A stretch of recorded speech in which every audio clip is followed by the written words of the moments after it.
to the Dimp Digital Podcast. I'm your host, Joe Appleyard, and I'm once again joined by Christopher Loding and Joshua Hall. Gents, how are we doing? Hello, good, thanks. Excellent. Mr. Hall? Yeah?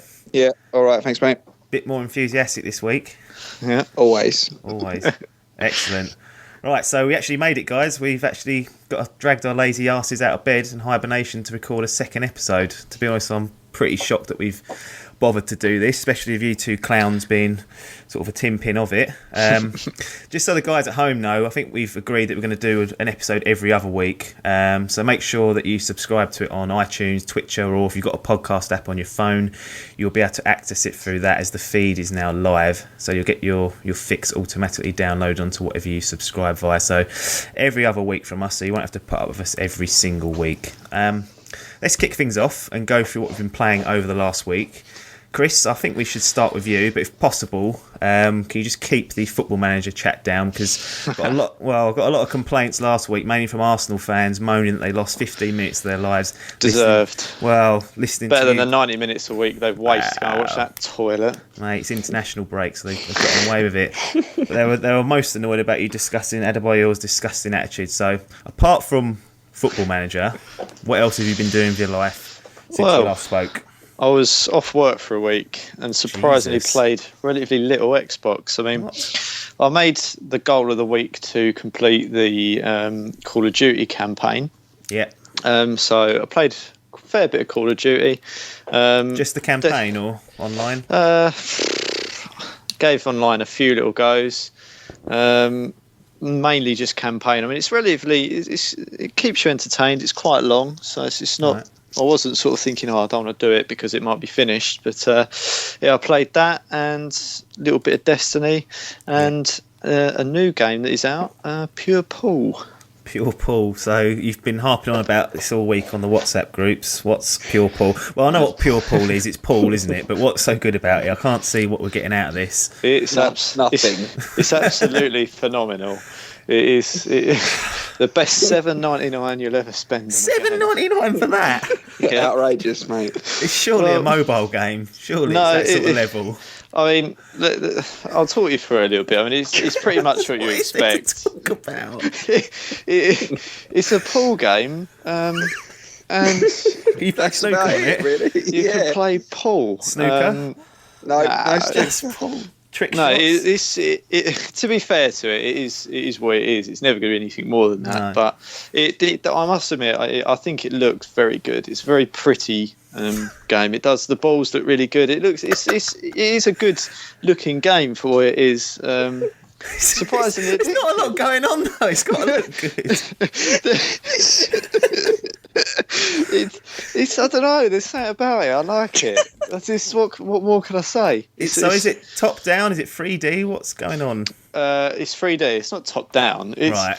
Okay. It's not. Come on, we got some standards. Yeah. I'd have been livid if I bought it and it's top down, like sort of GTA from 10 years ago. I'd been like, what is that? That is not what you want. But no, so I've been playing that a little bit. But yeah, it was mainly Call of Duty campaign, really. Okay. We're going to go through Call of Duty a bit later, so I'll skip over and go to you, Mr. Hall, and see what you've been up to.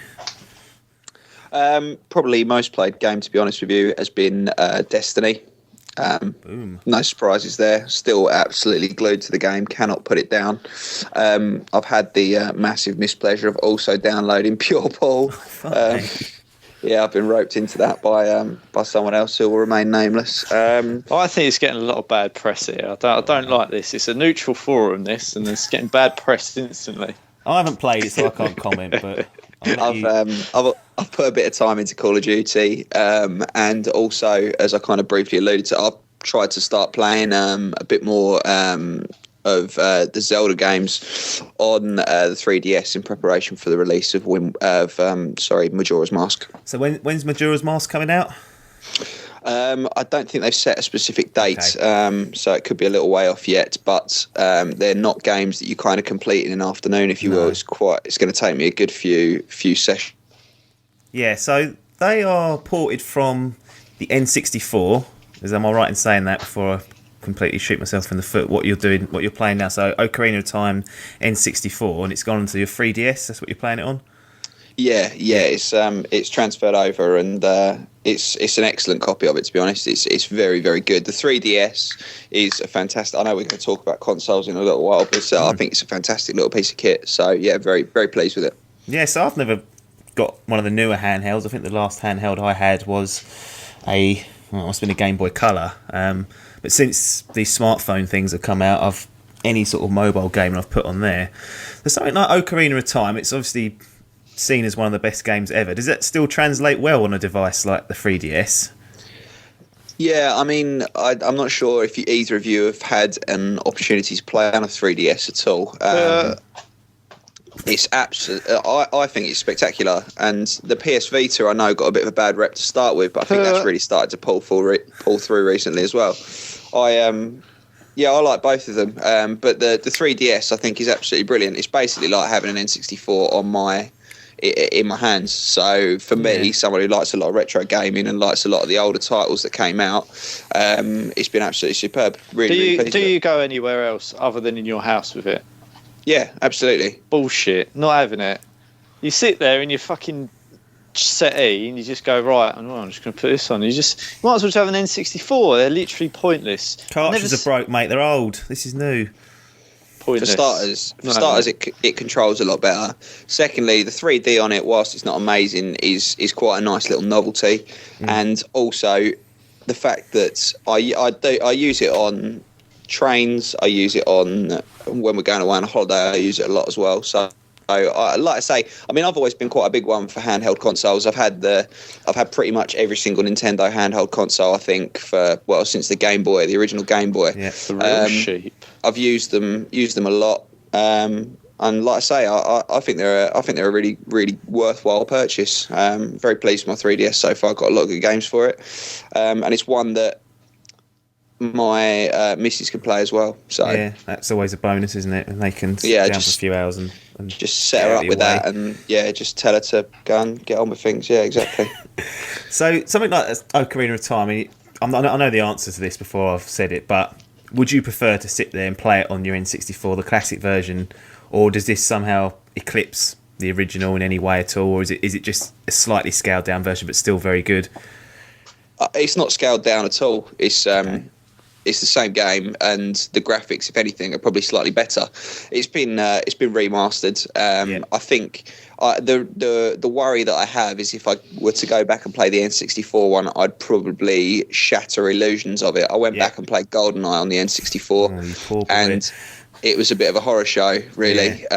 You start to take things for granted with first-person shooters, like aiming down sights, and when you don't have the ability to do it anymore, you kind of realise, God, what's going on here? Like I say, it kind of all the kind of past memories I had of like GoldenEye and Perfect Dark and things, I've really kind of spoilt for myself almost. So I'm glad that I haven't gone back and played any of the Zelda games for quite a while on the 3DS. On the N64. I've had them on the 3DS instead. So yeah, I'm still pleased with it, and I'm, like I say, it hasn't sort of spoiled the memories of it, if you will. No, I think that's key, isn't it? When they're remastering these sort of classics that are so well regarded in the gaming world, the last thing you want to do is put out a shitty remaster of one of the most sought after games of all time and then get that sort of bad press. So good news that they've managed to pull out a good version of that. I'll just move on to what I've been doing. I've finished Sunset Overdrive. The After the Bell review's up on the channel. Go watch it. It's a great game. It's great fun, and to me it's what video games were originally intended for, just pure out and out entertainment. I've made a start on Assassin's Creed Unity, Halo and Pro Evo.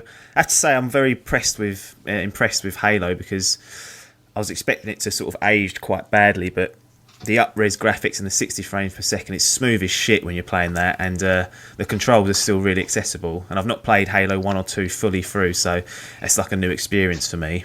Not really sold on Assassin's Creed yet, if I'm honest. I've probably played about 2.5 hours of it, and I've just got to the stage where you become an assassin, so there's like a prologue to start with that you have to go through. So maybe it'll pick up now. I'm starting to open out the game. Pro Evo, very good gameplay. Not all else it's offering really off the pitch, but I don't think FIFA can compete on the way it's playing gameplay wise. So Call of Duty. Now, we discussed this last time. I don't want to spend too much more time discussing Advanced Warfare. But I think this could be a nice closing chapter for this game. And Josh, I just want to read the listeners out a message that you sent to me earlier this week. So can I just, before you read it, I'm going to put this into context of I've been playing for a few hours, not having the best of times, and this pretty much sums up what that game can do to you in a very short period. Okay, so with that caveat, this is what Mr. Hall had to say. It's a shit game, mate. Nothing more to it. Campaign was good, online shit.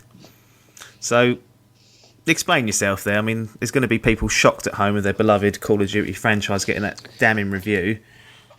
Well, I think it's fair to say that Call of Duty as a whole has been a thoroughly worked franchise. You know, we've seen probably, I mean, what does this equate to? Probably Call of Duty 8 or Call of Duty 9 in total that we've probably played on sort of recent gen consoles. I mean, I had Call of Duty 1, Call of Duty 2, right the way through to this one. I've owned every single one of them, and I've given every single one a fair go. I normally have the attitude of I don't really bother with the single-player campaign. I go straight into the online because that gives me enough interest to kind of keep me going, if you will. Yes. And this one, I could not get into the multiplayer to start with, so I thought I'd play the single-player campaign, see if that gave me a better feel for the controls, and then I would go back to online. And I did exactly that, played the single-player, enjoyed it massively, thought it was a very good storyline, probably the best one since Call of Duty 4. Went back online, and I find it one of the most frustrating games I've ever played. I think that the maps are not particularly well designed. I always feel like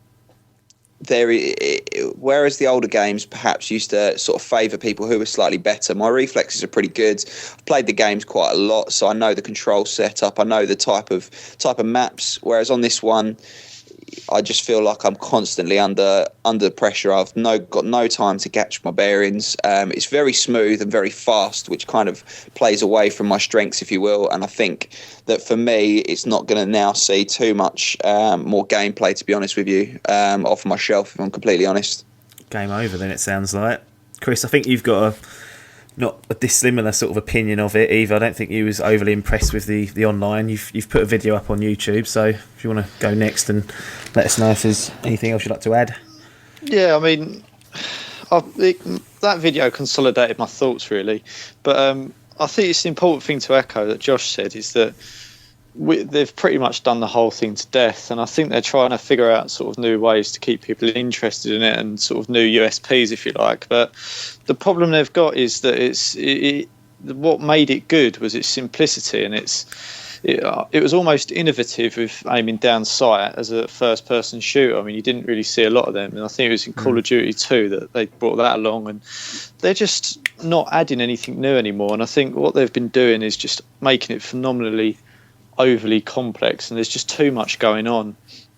I mean, we were saying the other day that we thought the thing that they need to do is go back to what they do best, and that is designing great maps. And you know, you've got your kill streaks and the basic sort of go and shoot and fight out and play how you want to play. I mean, I think I've alluded to last time is that it seems to make you play. The game wants you, and it encourages quick, fast combat. It doesn't sort of let you play how you want it. But I mean, I think another thing to bear in mind is the length of time we've effectively played it. I mean, Josh said it's Call of Duty 9. I mean, if you played any game, and if someone gave you a game and said, there's a new one here, and it was effectively the same as what you were playing before, you'd probably be bored of it rather quickly. And I think that's the problem with Call of Duty, is that they've brought out a game too soon. I mean, it's barely a year every time they bring a new one out, and it's a very quick turnaround for people to get bored of it. So you're saying you both essentially got to about the 9th, would say, just... I've just tried to do the math to myself. Okay. I think it's about number 11 or so. Right. I'm trying to think of... Since what, COD 2, 1, 4? Well, no, there was COD 1, 2 and 3, 4, World at War, Black Ops, Modern Warfare 2, Black Ops 2, Modern Warfare 3, Ghosts, and then this. I'm right in thinking? Yeah, it sounds about right. which I think it's the 11th title now. I know obviously people are probably going to correct me on that, but I think Chris brought up a very good point there in that they've, we kind of started off with, typical, World War simulators, if you will, which I think was kind of their strength. And, Modern Warfare, the original Call of Duty 4, was very good because that was the first one of its kind of, first one that kind of came out, if you will. Now we seem to be set so far into the future that, like he says, the kill streaks and everything about it is becoming so unnecessarily complicated that we seem to be forgetting the basics to a certain degree, just turning the game into a bit of a tough one, especially for the kind of the slightly older, the more hardcore gamers, as to kind of get into, if you will. Yeah. So why? So say 11 for argument's sake. Why is it taken to the 11th one for you guys to suddenly get fed up with it? Is that the magic number, or have you been fed up with it for a few years and this is just now sort of put the nail in the coffin for this particular one? I think it's been on the wane for a while. I mean, as I say, Call of Duty 4, Prestige 10 times. Jesus fuck. Yeah, Call of Duty 5, I mean, I played that probably the most out of anyone else. I mean, I actually quite liked Call of Duty 5 World at War. I quite like the history behind it and the historic maps and guns and stuff. It's a bit refreshing mode. From zombie mode come out.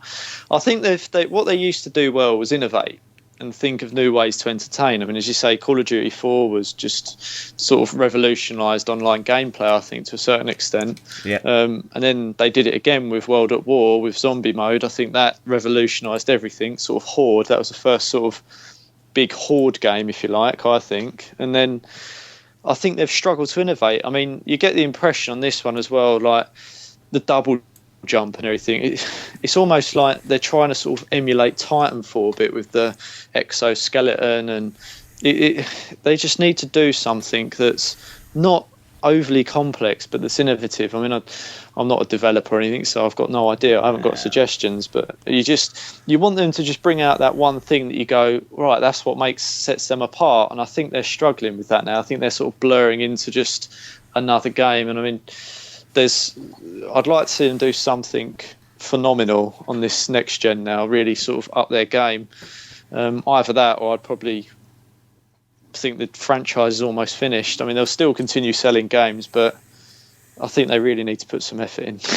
Wow. Damning reviews. So when we get to this stage next year, early November, Call of Duty 12 comes out. Let's just say it's called that for whatever bizarre reason. The PR guy goes mental. Are you two gonna bother picking it up, or is this it now? Is COD dead to you in a way? I think you brought up a good point before of like, is 11 the magic number? For me, I think probably, I'm not sure if Chris agrees with me here, but probably 8 or 9 was maybe the magic number. I enjoyed both the Black Ops. I enjoyed all 3 Modern Warfares. I didn't like Ghosts, and I don't particularly like this one. Perhaps I've just outgrown it and I've got a bit bored.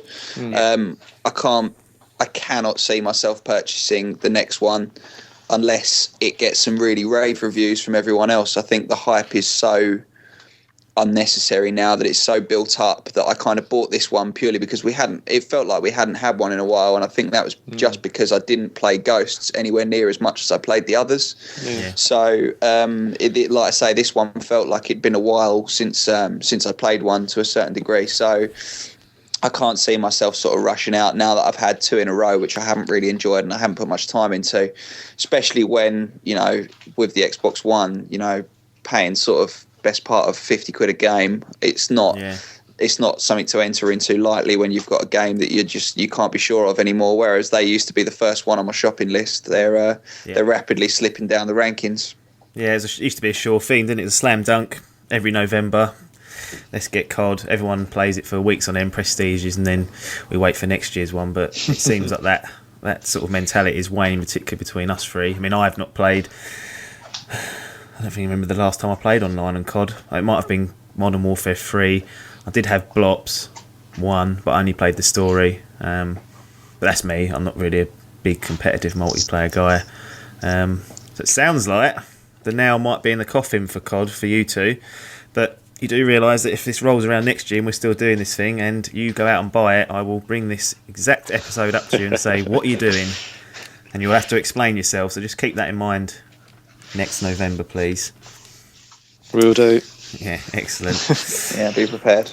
Speaking of anniversaries and things that are coming round, it's been almost a year since we got our hands, or some of us did, got our hands on the current gen consoles. That's the Xbox One and PlayStation 4. And it's actually coming up to 2 years for the Wii U's anniversary. And I've got a UK Hot Deals app that I check for games and other things and whatnot. And it just seems like every single time I check it, there's a deal for the PlayStation 4, there's a deal for the Xbox One, and it's in excess of 50, 60, 70 pound to what I've paid originally. It's a year on. I mean, Josh, correct me if I'm wrong, did you get yours at launch or very close to launch? Yeah, basically launch. So let's start with you. You've had yours the longest for current gen. You've also had a Wii U for, well, you can tell me how long you've had a Wii U for. I've got no idea. Not as long as you might perhaps think. I didn't buy it as soon as it came out because of the extortionate price tag that it had held to it. Yeah. I certainly got it after I got my Xbox One, so right. Okay. maybe 8 months or so. Fair enough. So with the Xbox One, these and the Wii, I mean, how are you feeling about this? Does it annoy you when you see an advert on the telly and you can I imagine, what was the launch price of the Xbox One? 420 something or £400? Yeah, I think I paid sort of 500 for the bundle. For the bundle, yeah. So you can now get bundles for, well, it is one Xbox One, £329, and that comes with GTA 5 or Call of Duty or Far Cry 4. So that's effectively $329 for that and a game. It doesn't come with the Kinect, but it seems like Microsoft have decided to bin that off anyway, and they don't bundle it anymore. Does that annoy you? The fact that you've had it less than a year and it's dropped, over £170 with the bundle? No, not especially. I obviously am quite a keen gamer as it is. I buy most consoles. I must admit, not buying a PS4 is. I didn't buy a PS3 either. They both were kind of on my to buy list, if you will, but I just didn't get around to it. There wasn't quite enough games to draw me in. For the PS3, it was really only Uncharted games that kind of tempted me. And so far on the PS4, there's not too much to.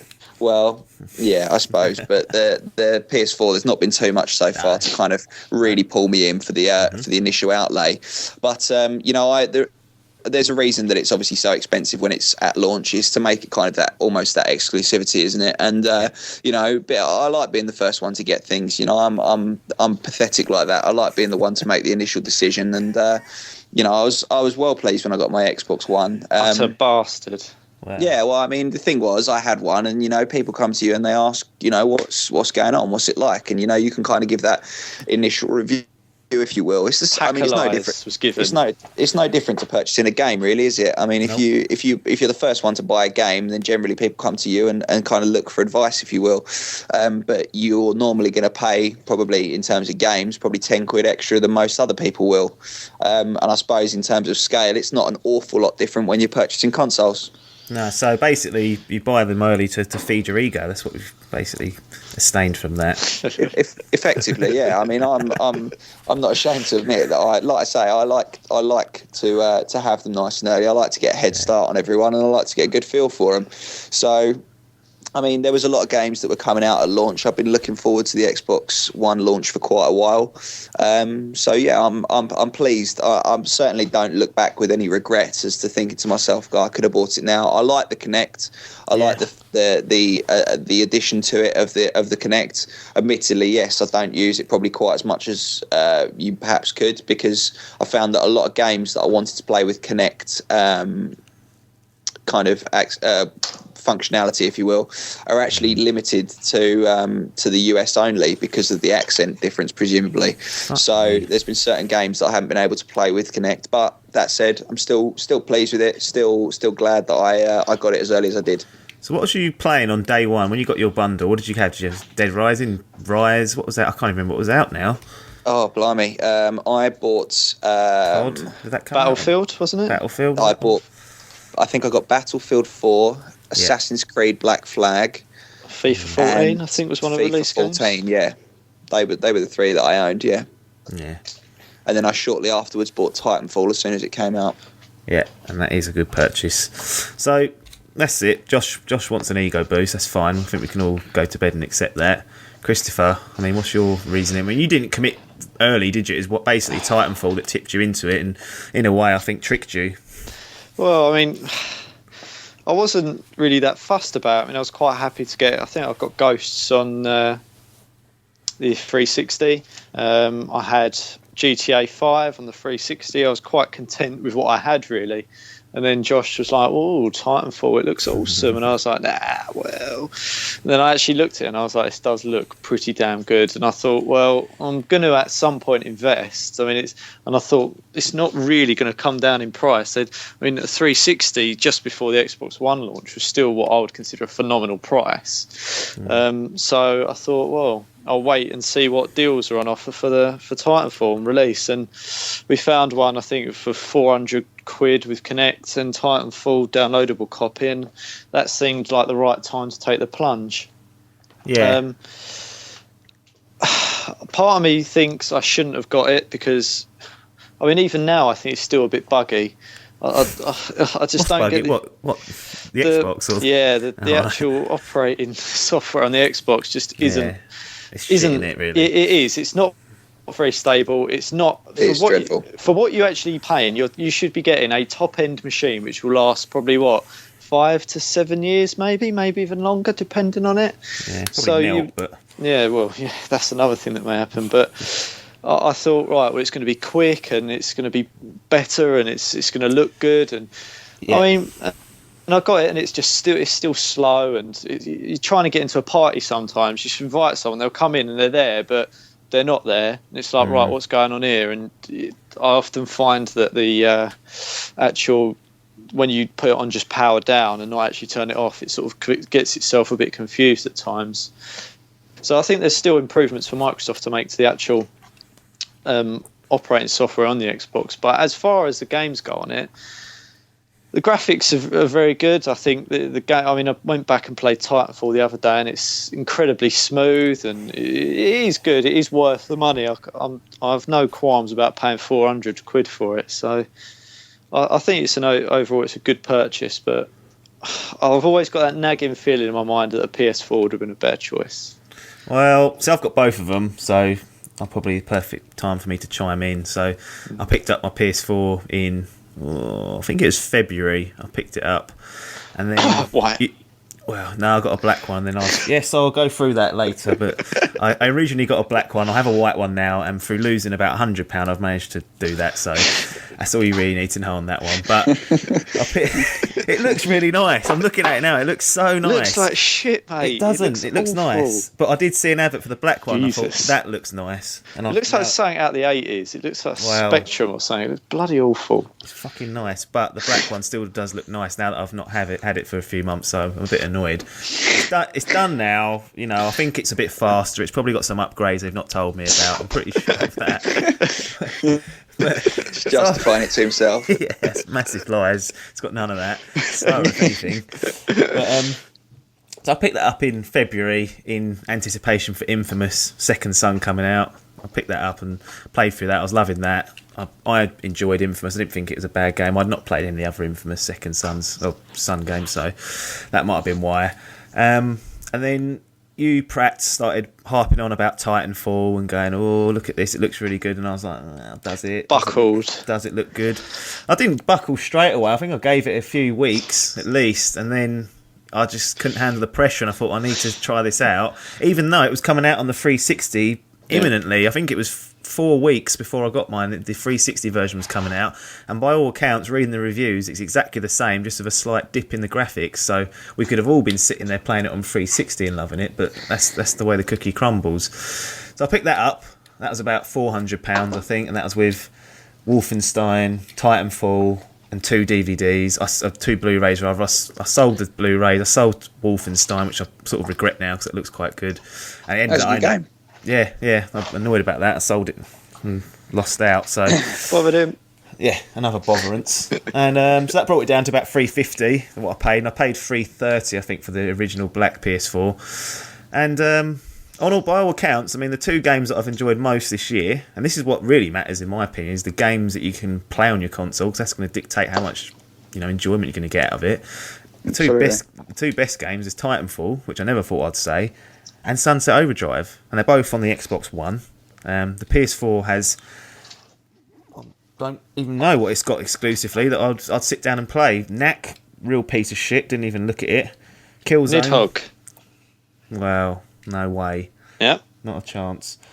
And I just don't know. I don't know. I've got both of them. I'm happy I've got both of them. I tend to play all my multi-platforms on the PlayStation 4, but there's nothing exclusive there. I'll say, well, I could have just got this on the Xbox One if I really wanted to.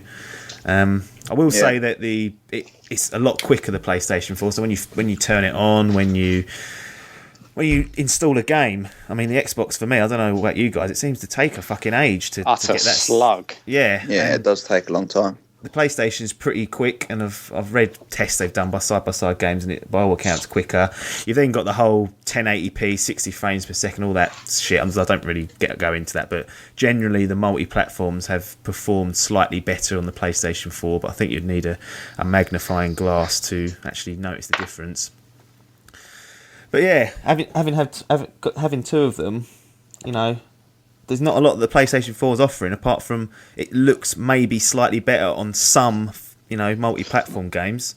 And that's pretty much it. I prefer the controller, but there's no way the Xbox One's a bad controller, apart from you've got to use fucking AA batteries still to charge the bastard up. To be honest, the game-wise, Xbox One's well ahead, in my opinion. And that's what's been getting a lot of the game time when it comes to the single-player games. And it does irk me slightly, these deals that you see that are coming out, like $359 for PlayStation 4. That's with GTA and Far Cry, so that's two brand new releases at $359. Disgusting. Yeah, and I don't know. It seems like a bit of a slap in the face to the early adopters, but I guess it's all down to your personal preference, and you know, Josh is quite happy to accept that as part of the risk of going in early. But for me, it does annoy me a little bit. There's no reward for adopting early and supporting the console. It seems, if anything, you're punished financially. Yeah, well, I suppose it's a bit odd, because coming at it from kind of the other point of view of let's look at the Nintendo Wii, which I didn't really touch on much. I spoke about the Xbox a lot, but so let's hear about the Wii. The Wii U, to me, was, I just feel like it's a bit of a cop out. I mean, it's a really, really good console. It's very, very good, but it uses Nintendo Wii controllers. Yeah. It plays Nintendo Wii games. Yeah. There are specific games that have come out which are only for Wii U. I mean, initially I bought the Wii on release day. I was one of the mugs that was queuing up in London for the Wii when it came out. And when I got it, don't get me wrong, I did love it, and I have played it an awful lot. It's seen a lot of game time. It probably took only once I really sort of started getting into the 360 did that start to take over. But initially, I was very much a Nintendo person. But I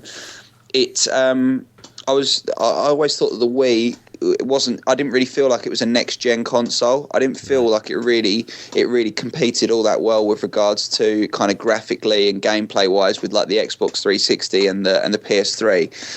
And I feel like the Wii U is probably still slightly below the Xbox One and the PS4 with regards to kind of its capabilities. It feels like it would be much better suited to competing against the 360 and the PS3.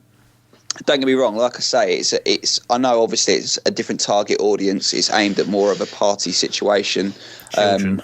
Yeah, well, no, I enjoy playing it a lot with people round rather than sort of. I wouldn't. Don't have any friends round, mate. Yeah, yeah, all right, okay. If I were to, I'd probably use it. But as it is, it doesn't see an awful lot of gameplay, because I think the Xbox One just kind of overshadows it quite a bit, to be honest with you.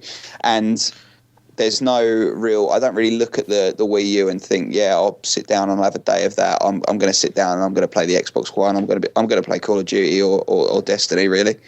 Yeah. So how much was the Wii U when you purchased it? Did it come down in price by the time you got your grubby hands on it? Oh yeah. I mean, when it was first, I don't know whether you remember or not, but when the Wii U was first released, it was like $550 with no game. Off. Was it?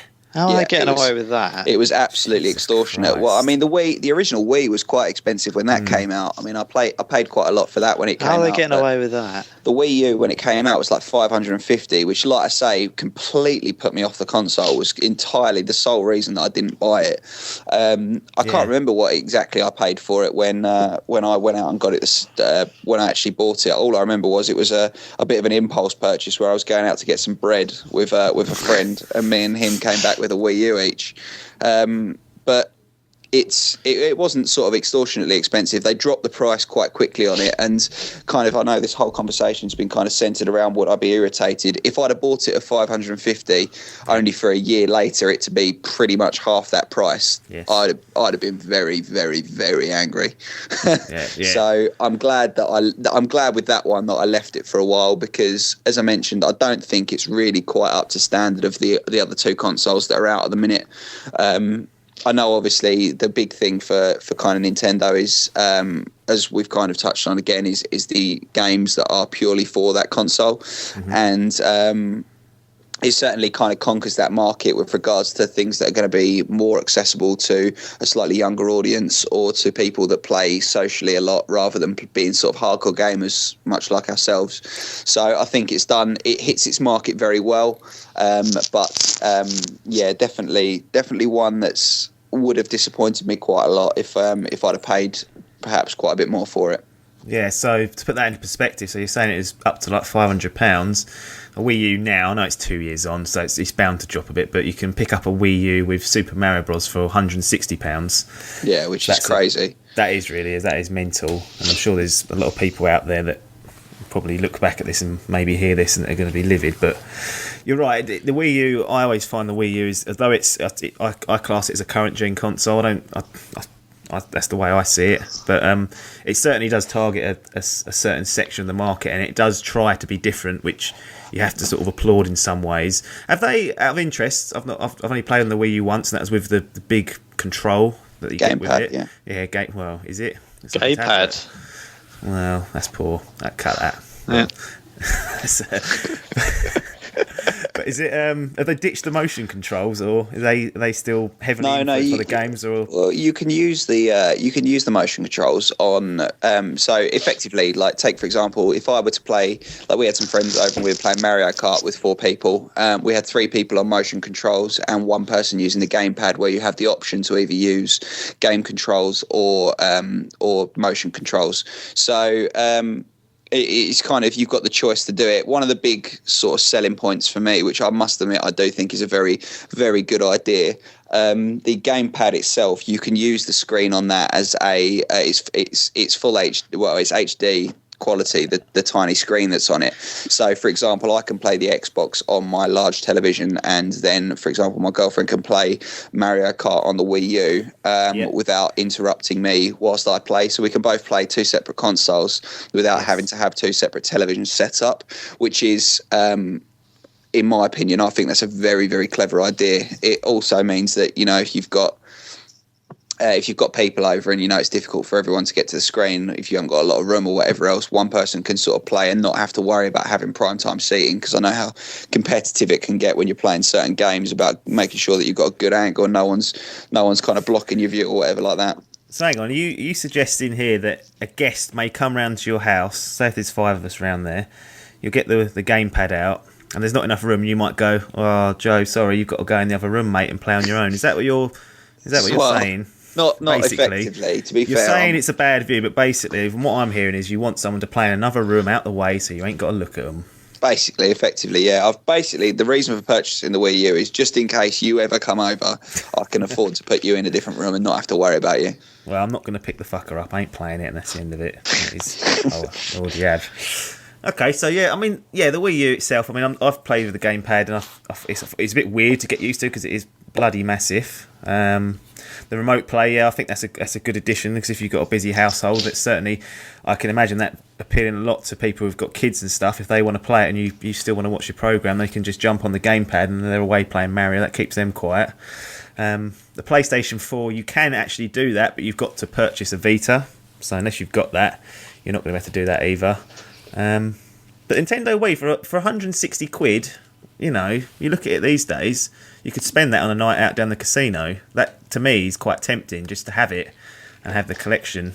And like I say, it's I think it probably hasn't had quite as good a rep as it perhaps should have done. I think the games that are out for it are excellent. It plays very well, and it's a lot of fun. But it's just not one that you're ever going to really sort of sit at home. As I said, from a proper gamer's perspective, it's not one that you're ever going to sit at home and say, do you know what, I'm going to have a good Wii session today. No.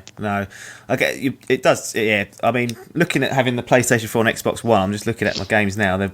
Everything's very similar, apart from the two games I mentioned, Titanfall and Sunset Overdrive. At least with the Wii U, you'd pretty much most of the games that are coming out are going to either play very differently to their counterparts, or be Nintendo exclusives that you can't get anywhere else. So you've got those type of appeals coming in as well. And there it is, the first deadly silence. Sorry. That's a shame. I don't know why well, unacceptable, really. I agree with you though. You're absolutely right in that, there's every game that's on the Wii U. I mean, there's no real sort of comparable to it, if you will. No. I know obviously you get the kind of the Nintendo characters that come with it, but I like having the backwards compatibility with my Wii games as well, so I've kind of got them to revisit, because there's a lot of games on there that, once again, don't really have kind of a comparable counterpart on either of the other consoles. So on the whole, I'm very I am pleased that I purchased one. I'm just glad that I bought it once the price had gone down a bit. Right, cool. Time for the verdict then, Mr. Loding. Yeah. Are you pleased with your purchase of the Xbox One earlier on this year for Titanfall at the price of £400? Yep. Yeah? Yep. Mr. Hall, are you happy having the Wii U and the Xbox One at the prices that you paid?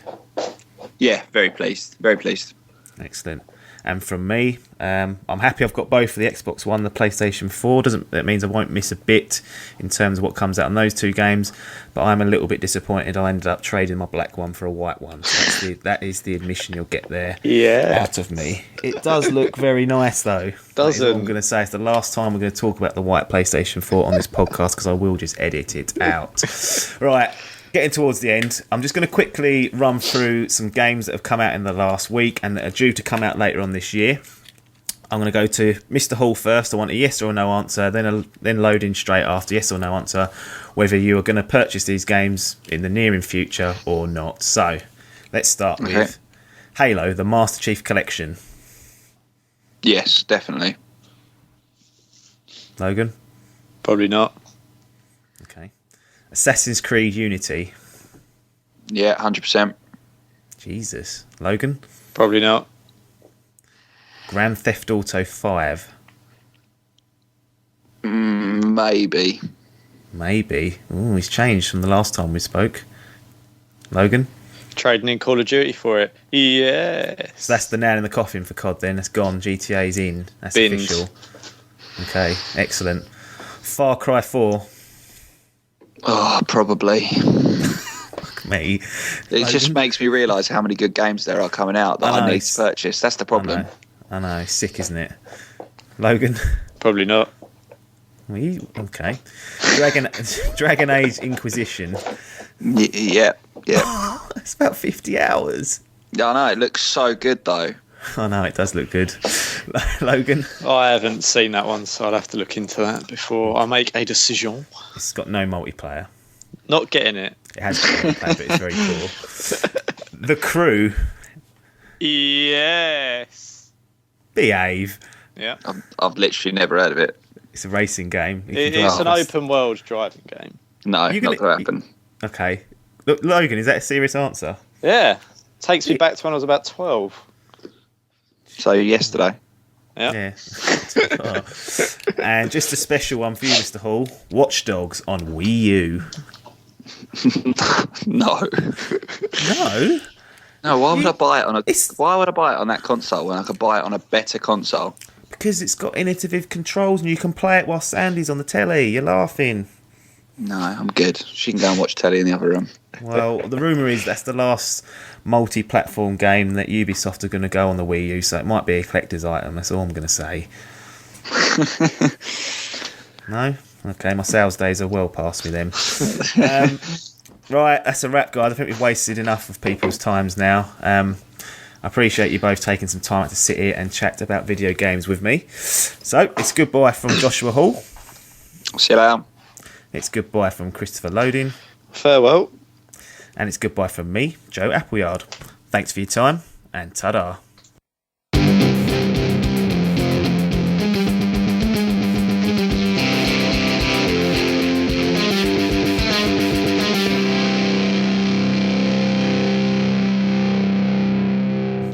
Be on there in like 5 minutes, 10 minutes. No, I'm not playing with you when you're chomping. Yeah, I'm going to eat my dinner. All I've got is chip butties, so I'll be like 10 minutes. Chip butties? How old are you? Are you 5? We had nothing else left for dinner, and I refused to go to the co-op, so I've got chip butties. You've got chip butties. Look, fuck off. Hey, please tell me you're still recording this, have we? Come on here, yeah. How the fuck do I get out of here? The fucking in a bit, cool boys, down. yeah. Cheers, Bye. guys.